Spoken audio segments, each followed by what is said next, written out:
Assalamu alaikum and a very good afternoon, dear students. So, in the previous lecture, we discussed the half part of the drama. Now, here are the remaining part of the drama. We'll see the explanation of it. So now, after that, as you know, the man was singing the songs, and the surgeon was asking him to be quiet. Then what the man said, "Oh, surgeon, I was only singing to keep my heart up. It sings when I think of him, to think of us two sitting here, and he creeping up the quay, maybe to get to us." So what basically he said, you know what, I'm just trying to keep my heart up because it sinks my heart, when I think about him, the way he is. So it sinks my heart. So that's why I'm trying to, just engage myself by singing. Are you keeping a good lookout? So the sergeant asked the man, are you keeping a good lookout towards that man? The man, I am, and for no reward too. Am not I the foolish man? But when I saw a man in trouble, I never could help trying to get him out of it. What's that? Did something hit me? So now what happened basically later? Yeah, I am keeping a good way, but I do not even expect any reward in return. And I can't even go away if I see some man in trouble or in the need of help. So I can't even go away. Don't you think it's a bit pity, or something? I don't understand what's that. And then rubs his heart, patting him on the shoulder. You will get your reward in heaven.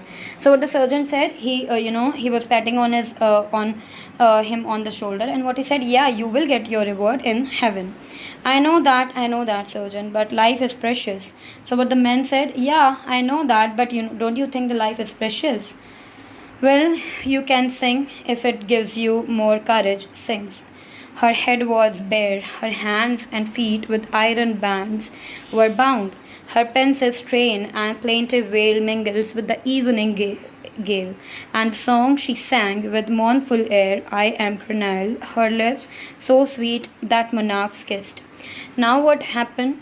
Basically what the surgeon said, okay, fine, if it gives you more courage by singing, so you can go on and you can keep singing. So he kept on singing, and these were the lyrics that he was singing. The surgeon, that's not it. Her gown she wore was stained with gore.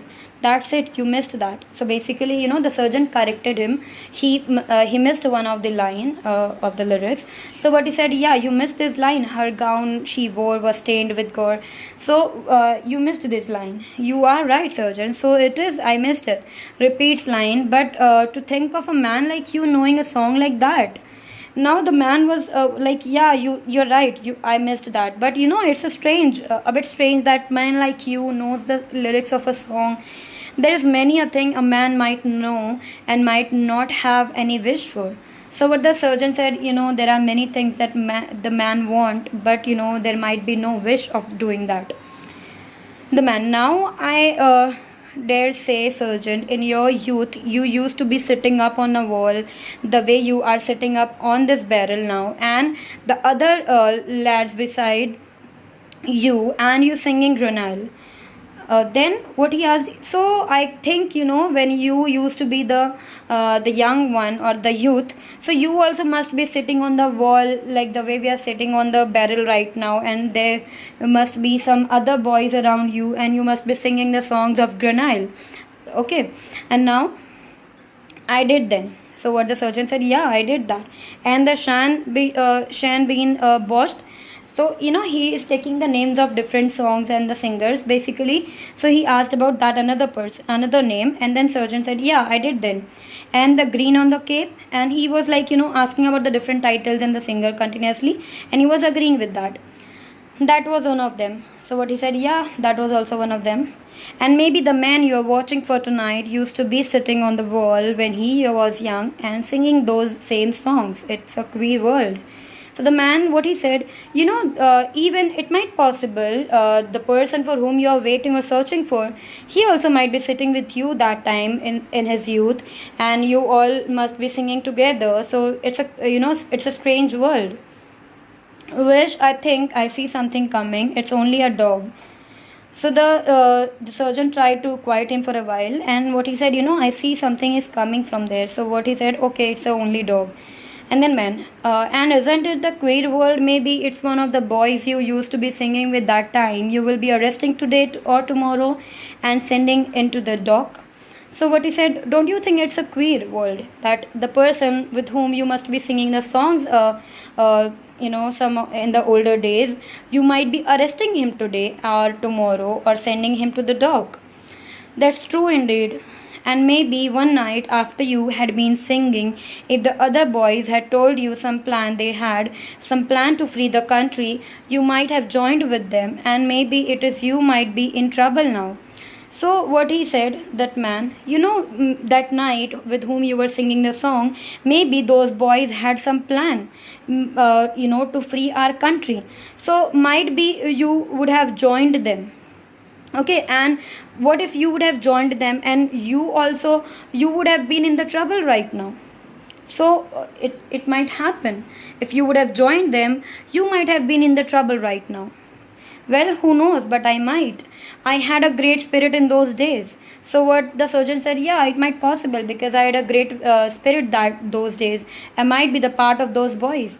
It's a queer world, surgeon, and it's little any mother knows when she sees her child creeping on the floor what might happen to it before it has gone through its life, or who will be who in the end.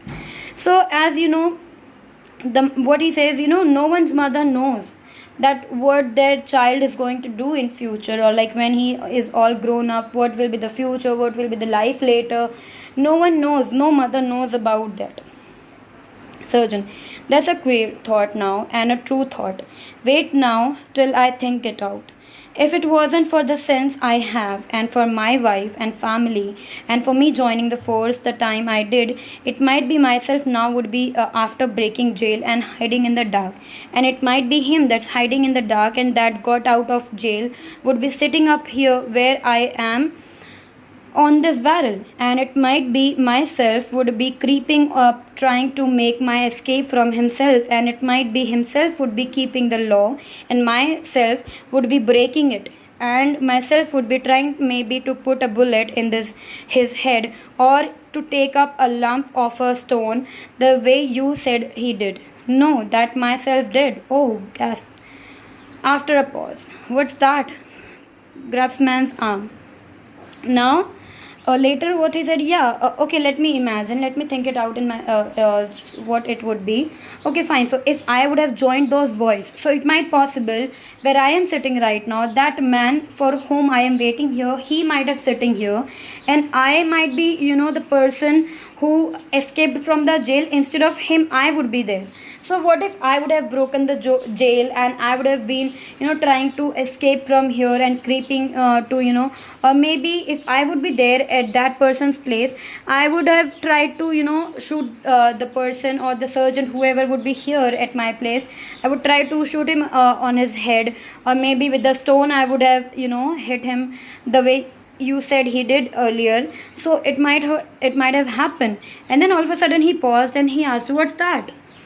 The man, he jumped off the barrel, and then he was listening and looking at the water. That what's that? It's nothing, surgeon. And what he said, it's nothing. I thought it might be a boat. I had a notion there might be friends of his coming about the quays with a boat. So what he said, no, I think there is a boat, and I think there is his friends coming. So I think they are coming through the boat. Sergeant, I am thinking it was with the people you were, and not with the law you were, when you were a young man. So what the man said, Sergeant, you know what I feel like when you were young? You were with your people. You were not with the, with the law, but you were with your young people. Well, if I was foolish then, that time's gone. So what he said, yeah, if I would be foolish then only. So what he said, yeah, but that time has gone now. Maybe, surgeon, it comes into your head sometimes, in spite of you belt at your tunic, that it might have been as well for you to have followed Grenile. So what he said, yeah, if you would not be, in your dress like this, the belt and the tunic that you are wearing right now, so you also must have followed Grenile basically. It's no business of yours, what I think. Maybe, sergeant, you will be on the side of the country yet. So what the surgeon said, okay, fine, whatever it is, I think it's none of your business. So it's better you stay away from it. So what the man said, maybe, but But I feel you are still on the countryside. You are in the favor of our country, I guess. Surgeon said. Gets off barrel. Don't talk to me like that. I have many my duties and I know them. Looks around. That was a boat. I hear the oars. Now what he said, okay fine, you just be quiet for a while. I have my duty to fulfill and I think that's a boat. I can hear that. Goes to the steps and looks down. Sings, oh then tell me Sean O'Farrell where the gathering is to be in the old spot by the river. Right well known to you and me. So basically he started singing, that man. And what the surgeon said, stop that, I tell you, sings louder. And the surgeon was asking him to be quiet, but he kept on singing basically, and even he was getting louder. One word more for signal token, whistle up the marching tune with your pike upon your shoulder at the rising of the moon. So these were the lyrics that again he sang. Now the surgeon, if you don't stop that, I'll arrest you. A whistle from below answers, repeating the air. Basically, what he said, the surgeon to the man, you know what, stop that or else I'll arrest you. And then there was a whistle from the below, as it felt like a signal. That's a signal. Stands between him and steps. You must not pass this way. Step further back. Who are you? You are no ballad singer. And then the surgeon said, you know what, I think that's a signal. And what's there between the steps and him. So what he said, you must not pass this way and you just be here. You cannot pass further. And what he said, who are you? But I feel like, you are not the ballad singer. That's what he said. You need not ask who I am. That placard will tell you, points to placard. And then what the man said, I guess you don't need to ask me who I am. That placard will tell you. You are the man I am looking for. So now he realized, that surgeon, that it's the same person for whom they are searching and of whom they have pasted the placard. So basically it's the same man, that person who broke the jail and is wandering. So that's what he asked. You are the man I am looking for. Takes off hat and wig. Surgeon seizes them. I am. There is 100 pounds on my head. There is a friend of mine below in a boat. He knows a safe place to bring me to. So now he was wearing the wig basically and in the hat. So he took out those wig and hat and the surgeon, he seized them. Okay. And then what he said, the man, yes, I am. And there are my friends who are waiting there who knows some of the place and they will take me to that safer place. Looking still at hat and wig, it's a pity, you deceived me well. And what he said, it's a pity and you deceived me. The man, I am a friend of Grenelle. There is 100 pounds on my head. So what the man said, I am a friend of Grenelle and there is 100 pounds on my head. It's a pity. That's what the surgeon repeatedly saying. Will you let me pass or must I make you let me? So kind of, warning or that, whatever you can understand. So what he said, will you let me go or I have to make my way to go? That's what he asked. I am in the force, I will not let you pass. So what he said, I am in the force. So obviously I will not allow you to go. I thought to do it with my tongue, puts hand in breast. What is that? So basically what he thought, I was hoping that it will happen with my tongue, but he put his hand on his breast. And what he said, what is that? Voice of policeman X outside here. This is where you left him. It's my comrade coming. So basically, the other policemen who went to some other places to paste the placard, they were coming back. So that's what the man asked, what's that? So what the surgeon replied, it's my comrades coming. Man, you won't betray me. The friend of Grenelle slips behind barrel. And then voice of the policeman B, that was the last of the placards. So basically what the man said, I hope you won't betray me because I am the friend of Grenelle. So and he hide himself behind the barrel. And then the voice of a policeman B started coming and they were talking about the last placard was it was the last placard basically. Policeman X, as they came in, if he makes his escape, it won't be unknown, he will make it. Surgeon puts hat and wig behind his back. Did anyone come this way? After a pause, no one at all. We had no orders to go back to the station. We can stop along with you. I don't want you.